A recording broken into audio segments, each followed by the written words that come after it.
Chaos.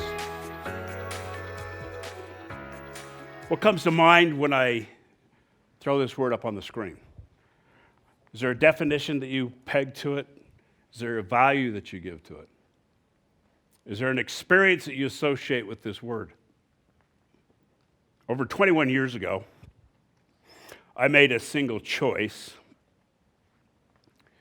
that significantly impacted my life. It changed my life because I continued to make another choice to cover the severe pain of the previous choice. And that continued to compound and compound over the years until I completely lost everything that truly meant something to me. In January of 2008, my world came crumbling down because of that one choice. Let me take you back. In my humble, perfect beginning, and I use the word perfect because if you look at my family and how I was raised, it was perfect. It was a Hallmark family, Norman Rockwell, picture of success. It seemed like everything was perfect. And you can see I was the handsomest one in the family. My mom and dad, who are still around today, I was the oldest of four. My other two brothers and my beautiful sister. We had an amazing family. We did a lot of things together. I remember waking up every morning to the sound of the smoke alarm. And hey, that was my mom fixing breakfast. We had a hot breakfast and burnt toast every single morning of my life. How many families can say that they do that today? We spent time together. We went to Lake Powell. We went to Canyonlands. My dad coached me in Little League sports. I had one-on-one time with both my mother and my father. We spent time praying together. And whether that's your belief or not, it was powerful in my life. I felt like I had to be perfect. And it wasn't because of any fault of my parents. But I was taught the blessings that were associated with certain choices that I made in my life. There are irrevocable blessings associated with certain choices. There are irrevocable consequences associated with other choices. I was taught and told that I had to be an example. I was the oldest, and I had to be an example to those other siblings. Son, your brothers and sisters are watching you. Again, another great picture of Little League, spending time with my father. Again, having to be an example because of the upbringing and the choices that I was taught, the values that I was taught, coupled with the religious beliefs. Again, I felt such a strong pressure on me as a young man to be perfect. This is a powerful picture right here. You can see the flash right there between my father and I. I was probably 20, 21 in this picture. My father and I are in the financial advice business. And I was working with my father, and there came a point where I said to him at about the age 23, Dad, it's time for me to move on. And it's time for me to create my own life. It's time for me to break away, take the things that you have taught me, and go out into the world. And I remember he said, good luck. You'll never amount to anything without me. I walked into the largest Wall Street firm at the time. It was Shearson Lehman Brothers. They went bankrupt in 2008. And in 1986, I was hired as the youngest financial consultant ever. I don't say that with pride or arrogance. I probably did back at the time, but I'm using it as a benchmark for my story. That first year at the age of 23, I made $80,000. And I remember kissing both of my biceps, congratulating myself, replacing that humble lifestyle that I was taught with arrogance and pride. I began to shift. I began to shift from that perfect world and upbringing into a world where I created my own chaos. Couple definitions. Complete confusion and disorder, a state in which behavior and events are not controlled by anything. Chaos seems to cause irrevocable damage and is the force that can consume and destroy even the greatest people, places, and relationships, businesses in the world. When you replace your values and your why that have irrevocable blessings attached to them with choices and values and a why that have not such great blessings associated with them at all, your life begins to shift. At the age of 23, I continued my career. I spent about 12 years working as a retail financial advisor, and then I moved to work with many large firms on Wall Street. I made more money than I ever would have thought possible. I had great success. I was blessed with the ability to work with some of the biggest firms around. I was blessed with the opportunity to play golf on almost every golf course in the United States. I traveled, I spoke, ate at some of the finest restaurants. My why had shifted. The why that I had now shifted to a different why. And I began to create chaos in my own life. I made a choice, I told you, over 21 years ago. And that's the first time that I've ever done that publicly. That choice was so painful to me because it took me out of alignment with who I was as a person, who I was taught to be. Maybe some of you can relate to that pain. It was intense.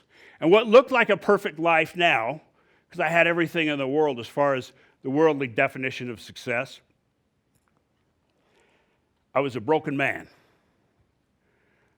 I had covered up the pain of that choice with another reactionary and emotional-based choice. I began to drink. I began to drink every night just to put me to sleep, to help me to cope with the pain of the choice that I had made. Pretty soon, I had to cover up that pain, right? Can some of you relate to this? I became addicted to drugs.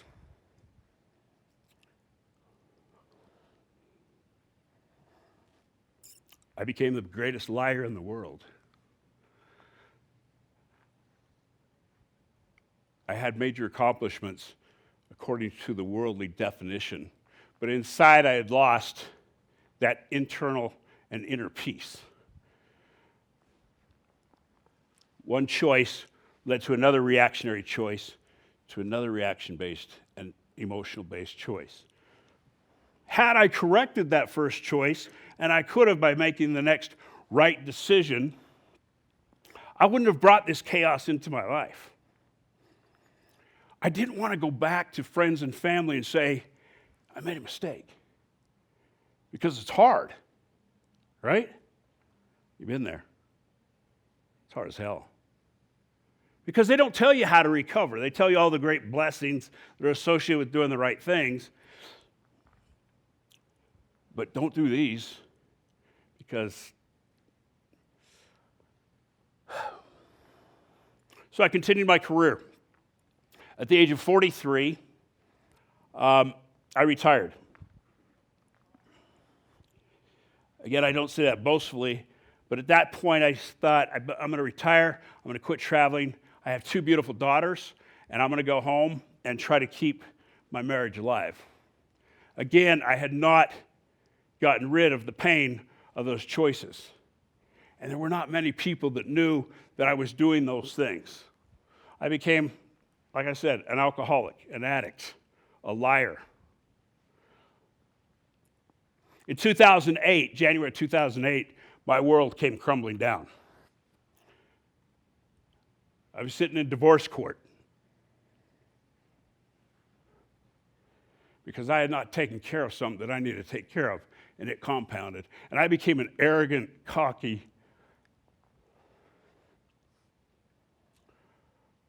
husband.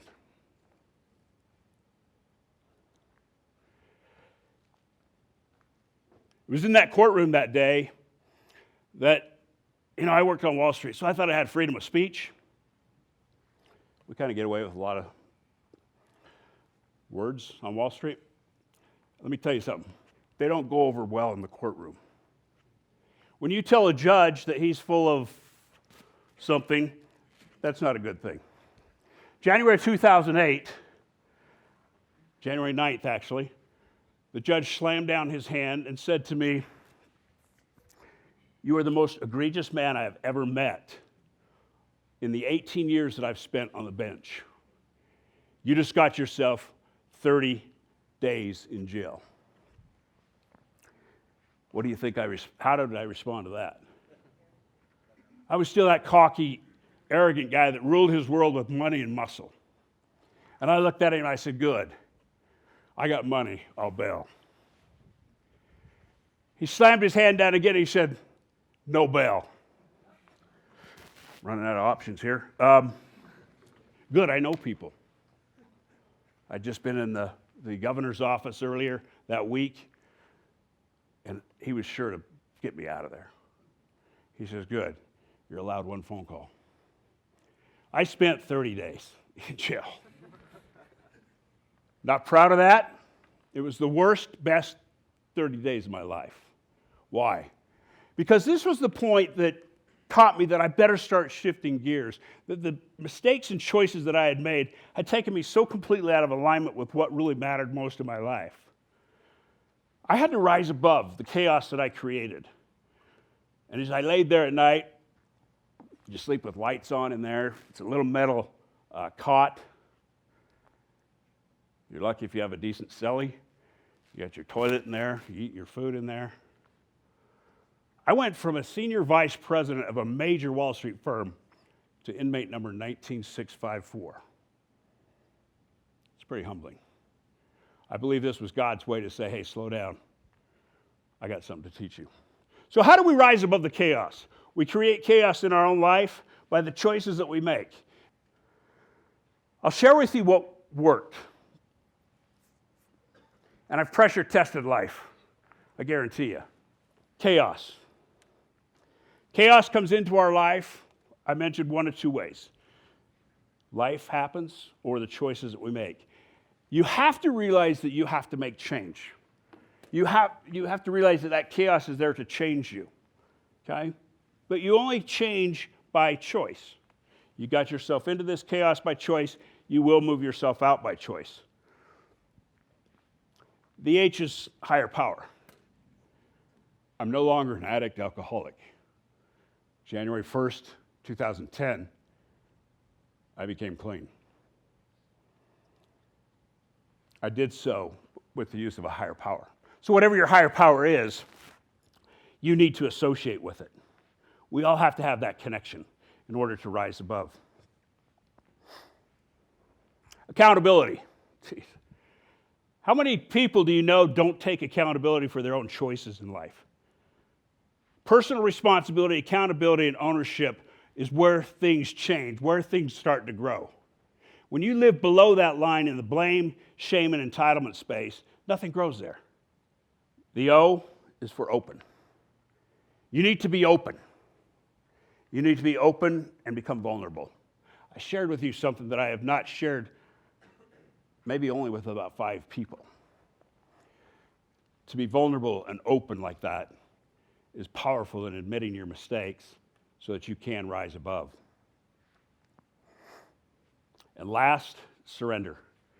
Many people think that surrender is the biggest weakness that we can have. Man, I surrendered. No, it's the greatest strength that you can possibly have. I guarantee it. So surrender. Surrender to be open. Surrender to giving up your agenda for the process to work. In summary, I want you to remember that life is about progress, not perfection. Perfection doesn't exist. And in today's world, it's probably more prevalent than it was when I grew up because of social media. So do yourself a favor. Worry about progress and not perfection. Chaos will happen. It just does. If your choice brings it into your life, you have the choice to get it out of your life. You also have the choice to react to it if it comes in some other way. It's all about choice and rising above. The Native Americans and the Chinese have a different definition of chaos that I put up here on the board, and maybe a different definition than any of you have in this audience. From chaos comes new beginnings and brilliant new dreams. This is the symbol for chaos. And I started to study it, and it says, before a great vision can become reality, there may be difficulty. Before a person begins a great endeavor, they may encounter chaos. So from chaos comes new beginnings. You can rise above it, but it's all about choice. I had to find my why again. These are my two beautiful daughters. And yeah, I get emotional every time I see their faces because I remember how absent I was as a father growing up and the things that I was hiding. This is my why. This is why I rose above from where I was. This is why I choose to do the things that I do. In summary, I'm going to challenge all of you to rise above the chaos. Rise from where you are. If you're where I was, rock bottom, I went from retired at 43 to broke. I lived in my car with my dog for several weeks. Okay? It's a humbling experience. Rise from where you are. Don't be perfect. It's okay to make mistakes. Be better than you were yesterday. Be better tomorrow than you are today. Live full throttle. I mean, life's meant to be lived. We're going to make mistakes, but live full throttle. Also take time to put down the kickstand and stop and pause and see where you're at. See if you're in alignment with your why. And lastly, love, honor, and respect yourself. Love, honor, and respect life. Love, honor, and respect those around you that you serve. I've made a lot of mistakes in my life. I've risen from a lot of mistakes in my life. I'm living proof that people can change. I'm living proof that each one of us here can rise above the chaos. Don't let the fires of the world consume you. Rise from the fires. And as Bob Dylan says, chaos is a friend of mine. Rise above. Thank you.